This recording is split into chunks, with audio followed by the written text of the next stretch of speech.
Salom. Men yana yo'qolib qoldim. Chunki men Farg'onadaman. Mazza qilib dam olyapman deydi nima qilay. Bugun ishlar ko'p emas, lekin maslarni o'zim bilan oladigan bo'ldim. Kunni birga o'tkazamiz.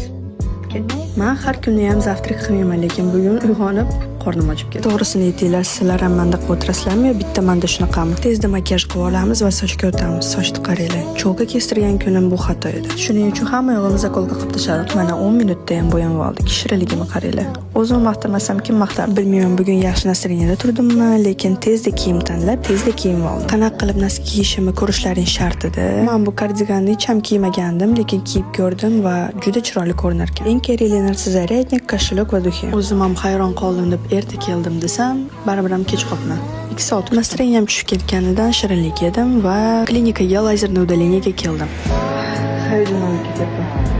Nafas olish qiyin bo'lyapti. Anesteziya qilishganda og'ridi, lekin hech sezmadim. Salomon qutulib olib, mazza qilib ovqatlangani ketib o'tirishimdan qornim to'qligi bilinib turibdi. Issiqqina uyimga yetib kelib, makiyajni yuvishni boshladim. Yuzimni teri yomon bo'lib ketgandi, lekin hozir ancha tiniq bo'lib qopti. Qanaqa uxudi va kosmetika ishlatishimni keyingi postda ko'rsataman. APK o'zbek kinolari ko'rgani ketdim.